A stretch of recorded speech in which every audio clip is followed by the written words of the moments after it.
मैं आपको एक प्रक्रिया बताना चाहता हूँ। शायद यह प्रक्रिया आपके जीवन पर भी असर डाले। यह प्रक्रिया एक महान शिक्षक नेविल गोद्दार्ड ने 1954 में दिए एक भाषण में बताई थी। इस भाषण का शीर्षक था the pruning shears of revision. इस प्रक्रिया का मेरी ज़िंदगी पर गहरा असर हुआ। नेविल सलाह देते हैं कि हर रात सोने जाने से पहले आप दिन भर की घटनाओं के बारे में सोचें कि आपने क्या काम किया, कैसे काम किया। अगर कोई घटना या पल मनचाहे ढंग से नहीं हुआ था, जैसा आप सोचते थे, अगर ऐसे नहीं हुआ था, तो आप उसकी मनचाही कल्पना करके अपने दिमाग में इस तरह दोहराएं जिससे आप रोमांचित हो जाएं। जब आप अपने दिमाग में घटनाओं को अपने मनचाहे तरीके से दोहराते हैं तो आप उस दिन की अपनी फ्रीक्वेंसी को साफ करते हैं और आने वाले कल के लिए एक नया संकेत तथा फ्रीक्वेंसी भेजते हैं। आपने सजगता से अपने भविष्य के लिए नई तस्वीरें बना दी है। जब आप सोचेंगे, जब आप उन चीज़ के बारे में कल्पना करेंगे, तो आपने अपने भविष्य के लिए एक नई तस्वीर बना दी है। भविष्य मतलब अगला कल के लिए आपने एक नई सोच, नई फ्रीक्वेंसी आपने ब्रह्मांड को भेजी है। आप किसी भी समय अपने जीवन की तस्वीरें बदल सकते हैं। इसके लिए कभी ज़्यादा देर नहीं होती है। माइकल बर्नार्ड बेक्विथ का कहना है, मैंने किडनियों को दोबारा ठीक होते देखा है, मैंने कैंसर को गायब होते देखा है, मैंने आँखों की ज्योति को सुधरते और लौटते देखा है। माइकल बर्नार्ड बेक्विथ कहते हैं एक रहस्य के बारे में। रहस्य का पता लगने से पहले मैं 3 साल से पढ़ने का चश्मा लगा रहा था।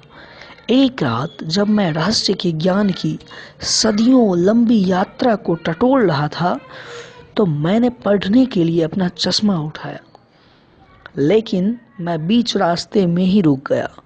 मुझे अपना यह काम बिजली के झटके की तरह लगा। मैंने लोगों की बातें सुनी थी कि उम्र के साथ आँखों की रोशनी कम हो जाती है। मैंने लोगों को अपने हाथ दूर रखकर पुस्तक या अखबार पढ़ते देखा था। मैंने इस विचार को मान लिया था कि उम्र के साथ आँखों की रोशनी कम हो जाती है और मैंने इसे अपने मन में जगह दे दी थी।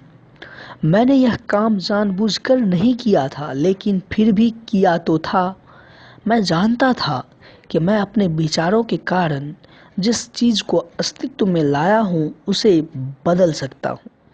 इसलिए मैंने तत्काल कल्पना की कि मैं उतनी ही स्पष्टता से देख रहा हूँ जितना 21 साल की उम्र में देखता था। मैंने मानसिक तस्वीर बनाकर खुद को अंधेरे रेस्तराओं, हवाई जहाज़ों और अपने कंप्यूटर पर स्पष्टता तथा बिना किसी कोशिश के पढ़ते देखा। और मैंने खुद से बार बार कहा, मैं स्पष्टता से देख सकता हूँ, मैं स्पष्टता से देख सकता हूँ। मैंने अपनी आँखों की दृष्टि स्पष्ट होने पर कृतज्ञता और रोमांच की भावनाएं महसूस की। 3 दिनों में ही मेरी आँखों की रोशनी बिल्कुल ठीक हो गई और पढ़ने का चश्मा उतर गया। अब मैं स्पष्टता से देख सकता हूँ। जब मैंने द सीक्रेट के एक टीचर डॉक्टर बेन जॉनसन को यह प्रसंग बताया, तो वे बोले, क्या तुम्हें एहसास है कि 3 दिनों के भीतर यह काम करने के लिए तुम्हारी आंखों को किस चीज़ से गुजरना पड़ा होगा? मैंने जवाब दिया, नहीं, और ईश्वर का शुक्र है कि मुझे पता नहीं है। इसलिए वह विचार मेरे दिमाग में आया ही नहीं। मैं तो बस इतना जानता था कि मैं यह काम कर सकता हूँ और तेजी से कर सकता हूँ। कई बार अज्ञान से लाभ होता है।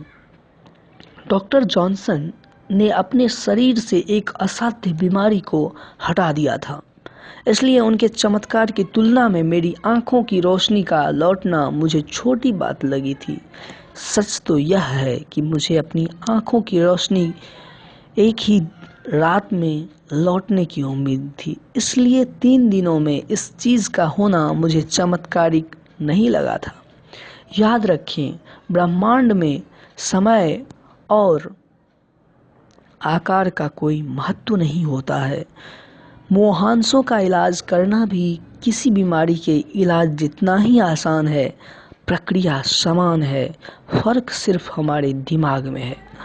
अगर आपने किसी बीमारी को अपनी ओर आकर्षित कर लिया है तो उसे मुहांसों जितना बड़ा माने, फिर सारे नकारात्मक विचारों को अपने मस्तिष्क से बाहर निकाल दें और आदर्श सेहत पर ध्यान केंद्रित करें।